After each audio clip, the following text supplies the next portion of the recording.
Hey guys, welcome back to the channel with more of The Expanse. This is Season 1, Episode 3. And yeah, I'm excited to get back into this, especially with how the last episode ended, with Holden, the rest of his crew, Naomi, Alex, the others, being captured by the Donager and the Martian ship. And I'm curious to see if the Martians will confirm their theory that the Martians are the ones who attacked the Canterbury. I don't think that's the case, though. It seems more likely that it's somebody else, given the fact that they've shown that other people have the OPA has stolen the technology, and I'm curious if other entities have stolen it as well. But yeah, the OPA, I don't know what their goal would be in starting this. If it just led to a war between the Belters and the Martians, that would be a terrible deal for the Belters, because they have their military power is nothing compared to Martians. But maybe they're trying to get the Earthers involved. I think the Earthers, what I got from the first two episodes were that the Earthers are in control of the belt right now. So maybe they can frame it as the Earthers need to protect their own territory because the Martians are coming to take over the belt. So maybe that'll start a war between the Martians and the Earthers. And that'll weaken both of them, maybe enough so that the Belters can get a stronger hold on their own lives. So they don't have to beg. They don't have to have their water and food rationed, their oxygen rationed. Yeah, I'm very curious how that will all play out. Meanwhile, Christian is down. I think that's how you pronounce her name. She's down on Earth. She was torturing this guy for information, but he wound up killing himself. So probably not getting any more information from him unless, I don't know, maybe an autopsy will reveal something. Meanwhile, Miller is still looking for Julia and Mao, and he's got a lead on her that she went out with the Scopuli. Curious how that'll work out. Maybe he'll go himself out of Ceres and look for her, or maybe he'll send somebody out to look for her. No clue. But anyway, I'm excited to get into this because, yeah, a lot of people are saying that I should stick with the show no matter what because the first few episodes are a little slow, but I'm just like, yeah, I'm already interested. I'm already invested, but I'm glad to hear that the show gets better. Yeah, I love the world building and curious to see how it all play out. So if you want to check out the full reaction, you can check out Patreon in the link in the description below. Early episodes are also up there 1 week ahead. And let's get started. My name is James Holden, speaking for the 5 survivors. Oh, it got out? Our ship was destroyed answering a bogus SOS from a ship called the Scopuli. Everybody knows now. Nice gambit you played. Stay calm. Unte colting konjaku. Stay calm. Hands big. Inte kolting go to pochujeke. Better. Every time better. I'm a good teacher. Language lessons. Radicals are going to try to exploit the situation. You can't blame them. Mars practically declared war on the belt. This is the ship that Holden guy got scooped up trying to save. Julie Mao was on it. I checked the logs. All her shipmates were crewed up out of the same dock workers local right here on Ceres. I mean, OPA. Good riddance to them all. Just file the report. Close the case. Enjoy your tax-free bonus. Tax-free bonus. What? All right, let's go. What's that about? Ooh. Put him down. If you want a war with Mars, this will get you one. But it's my soldiers that will end up dying for Well, it. the Secretary General wants a plan of action, Admiral. And it can't be. Let's just sit and wait. Unless we have proof, that's exactly what we should be doing. Yeah. Fleet Command will not support redeployment. Arjun is making plan. In 40 years, you've never taken an oath from me. So why should today be any different? If it makes you feel better, you're the best at rolling over. See you later. Wow. I know what you're thinking. Mormons aren't funny, but we have a comedy night at the Laugh Shack once a week, and Mormons. I love to prove you wrong. Can I put your name on the list? How about next week? It would be my pleasure. Remember the Cant! Break it up. Good, man, you're going. Come on. You'll have to dance markets well, brother. Yeah? See, I'm looking forward to it. A cute girl kidnapped side job. Why are you pouting? You love it when they drop off the board. Yeah. I like it to be my idea. Is this supposed to be a recorder? Oh, no.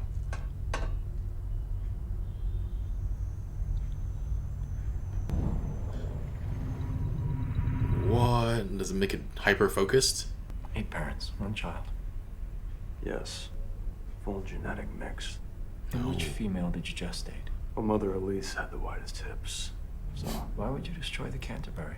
What? What are you talking about? You assaulted a superior officer. He ordered me to fire on a Belter ship. He was a smuggler? Who was smuggling people. You had no way of knowing that at the time. But I was right. Earth and Mars been stepping on the necks of the Belters out here for over 100 years, and I didn't want to be the boot. How long have you known Naomi Nagata was an OPA operative? What? What? 2 advanced degrees in fusion drive design. It clearly required extraordinary improvisational expertise for you and your crew members simply to survive, let alone restore your antenna array. These are the hallmark skill sets of terrorists. Please don't tell me I'm drinking your pee, because it's delicious. No. They're working on the foundation, so they haven't spliced our plumbing into the vineyard's hydroponics yet. He wasn't serious. Of course. Mars is working with the OPA. No, it can't be. Yes, we have proof. The Martians wouldn't do that. I think you love them too much. I dated a Martian once. Yeah, she was beautiful, smart, to He doesn't need ball cream shit, because he's got no balls. The Martian Navy took that away from him when he joined up. Really? Those 10 suits are anatomically correct. You want me to put you down again? Come on in.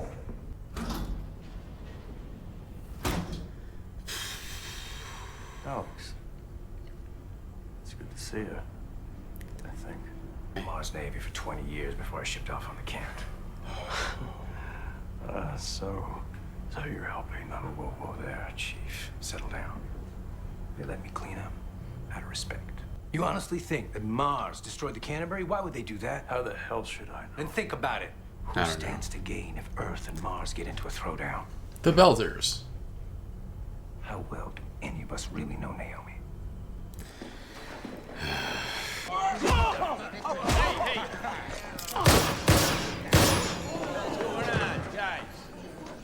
Coleman gotta die sometime.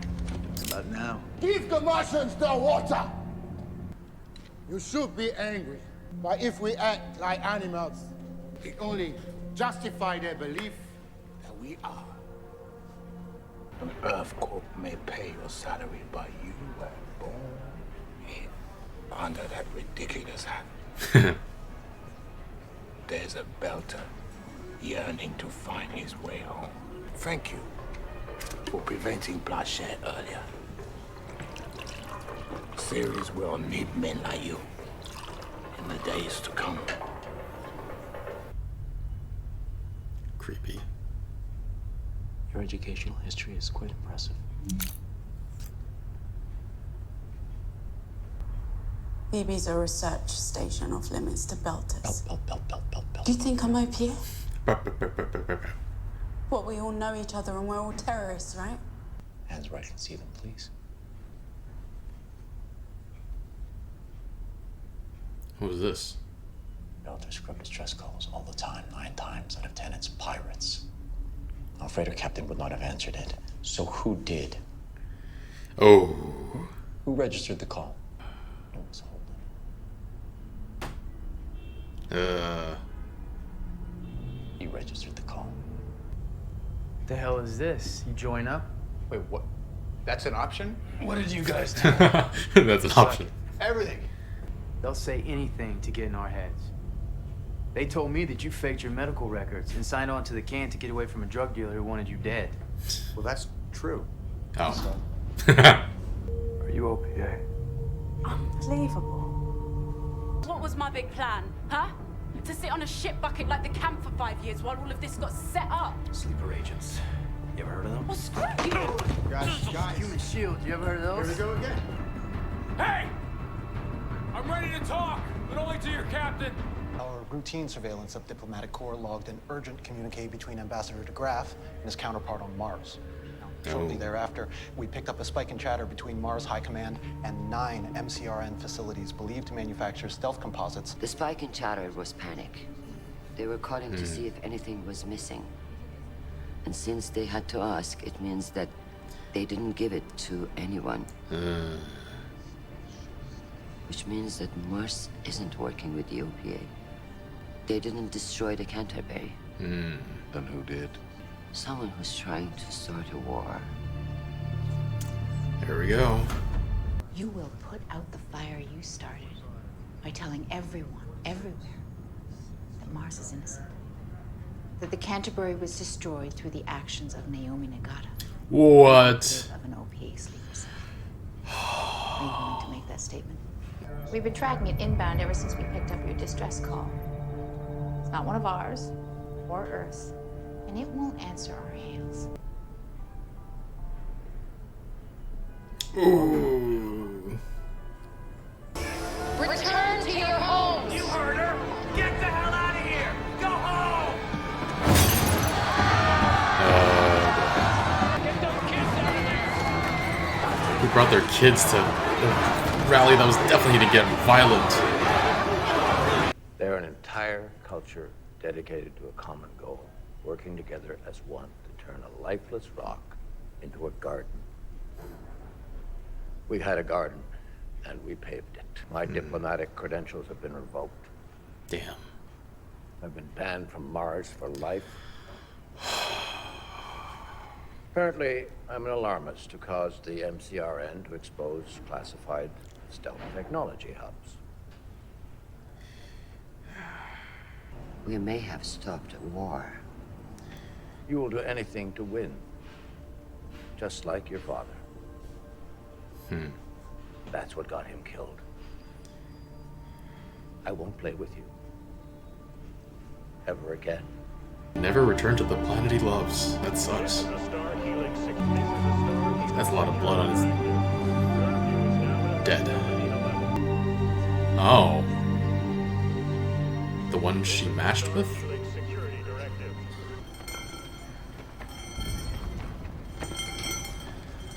What? Колтин го не гет. Почуя ке. Come on, guys, it's over. Just go home. It's just beginning. Oh, shoot.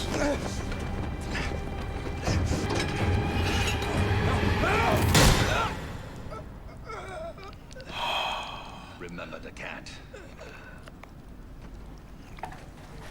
He wasn't responsible? Freaking psychopaths. God damn it.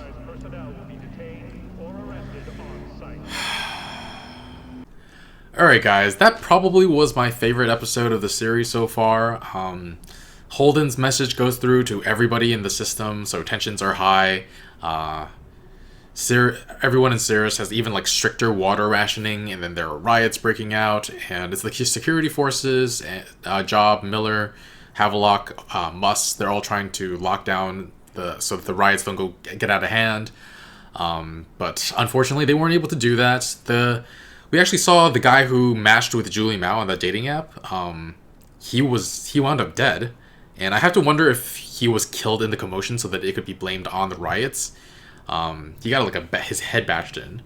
So I'm curious about that. Was he killed for his connection to Julie Mao? Is there something they're trying to hide? The leader of the OPA seemed to want to disavow her and not disavow, just say that he had no connection to her at all. So I'm curious about that.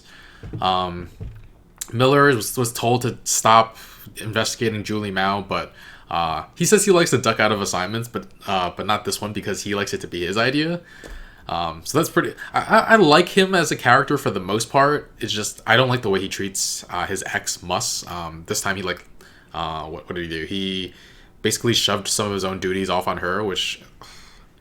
Come on, guys. But yeah, the biggest consequence of that thing was, for us as the audience, is Havelock dying.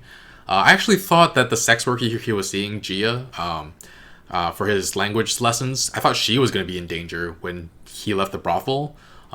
Just because, yeah, tensions were high, it felt like things were going to get violent soon, and sex workers aren't exactly... Sex work isn't the safest job in the first place.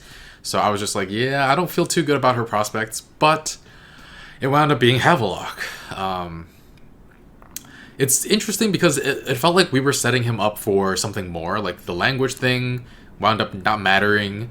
There was that Mormon scene with the Mormon talking about the comedy show, and the guy said he was going to remind Havelock of the comedy show next week. So was that just some like interesting world building? Will he like try to contact him next weekend and like he's dead, so it doesn't matter? Or was it just like a head fake? Like they were trying to show, oh, he's got future plans, so like we're gonna see him do that in the future, but then he dies. I was like, I don't know. But yeah, I didn't feel emotionally attached to Havelock yet. I barely just learned his name, honestly, and yeah, I wasn't like particularly sad about him. I was sad that the death was just so pointless. Like the people attacking him, he had nothing to do with anything. They're like, remember the Cant. He had nothing to do with the Canterbury. Yeah, it was sad because it was a pointless death, and he seemed like a nice guy and a cool character. So, yeah.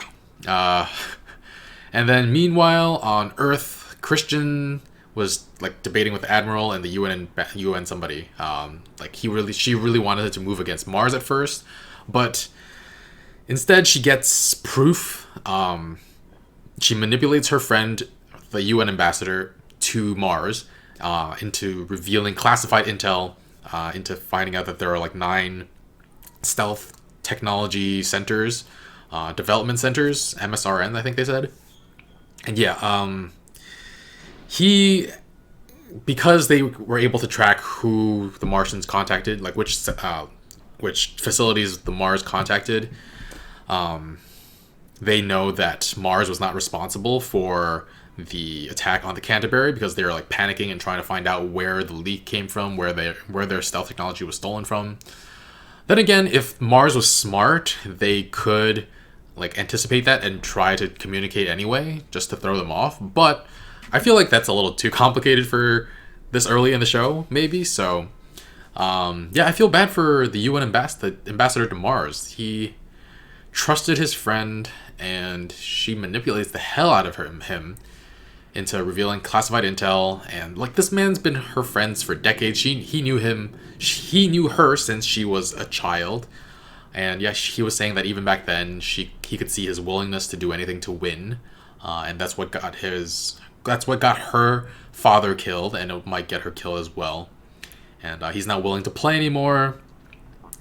It's just so sad. Like he can't go back to the one place he loves the most.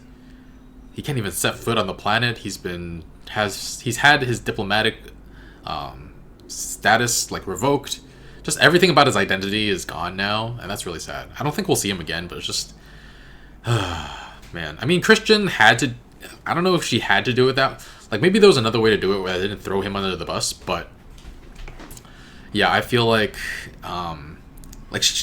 she did kind of had to find out like if Mars was planning an attack, if it was planning war. So I'm not like totally. I don't like what she did, but I feel like it might have been necessary. There might have been another alternative, but I'm not sure what it was. We also learn a bit more about the crew on the Canterbury, the remaining crew on the Canterbury. Holden, he's got 8 parents and shares all their genetics. That's really interesting. And yeah, we learned he had a dishonorable discharge because he assaulted a superior officer because the SO was smuggling belters, and he didn't want to be part of the problem that like the boot stamping on the belters that he says that the Martians and Earthers are responsible for. Yeah, and we just learned a lot more about like tensions are high there too on the Donninger because we're not sure who anybody's background. Like Naomi Nagata is OPA. I mean, I guess I buy that. I'm not sure entirely if I buy that, but I think so. I'm like 70% sure it's true, but like it doesn't color my opinion of her in any way. I don't think she's a terrorist at all. But she is overqualified, too smart for this ice trawling job, so that's interesting. And then Alex was with the Martians for 20 years. I feel like it's like I was reminded of Shepherd Book back in what's it called, Firefly. So yeah, I didn't feel like he was working with them actively, but it was a little weird that he put on their clothing. But yeah, everybody kind of has shady histories. Amos, we know nobody knows anything about him, and then the doctor, I forgot his name. Shade. He's kind of a funny character, but yeah, he forged medical papers to get away from somebody that was after him or something. I forgot already, but yeah. But yeah, then Mars wants the Donninger captain, who I know from Kim's Convenience. She's the mother. Great, funny, very funny comedy. She wants Holden to blame Naomi for everything and declare Mars innocent. And she also mentioned that there's an incoming vessel coming towards the Donninger. I don't know if that's the original ship that attacked the Canterbury or what, but she theorized that it was coming for Naomi Nagata. I don't know if is Naomi Nagata, even if she's OPA, is she that high value of a target, of an asset to keep with, to go after with a ship against the Donninger? But yeah, just tensions are really high throughout the entire episode, and I started to enjoy that a little bit more. I feel like we're still doing a bit of world building and character building, so but I found it much more compelling this time around. I'm gonna give this episode a 7.5. Just feels like we're hitting the stride a little bit. We're learning more and more about the world, and yeah, it does feel like people say this is Game of Thrones in space. I'm not sure about that yet, because they've been killing off characters that I don't care about, whereas Game of Thrones, they kill off characters you care about. And I feel like I haven't connected with anybody enough to feel their deaths yet, but that's why the score is still just 7.5. But yeah, I'm looking forward to where this story will go in the future. Looking forward to find out. There's a lot of little small mysteries going around that I'm really curious about. And yeah, if you want to watch the full reaction, you can check out Patreon in the link in the description below. Next week's episode is up there already as well if you're watching on YouTube. And yeah, that's going to be it for this time. Thanks for watching, and I'll see you guys soon.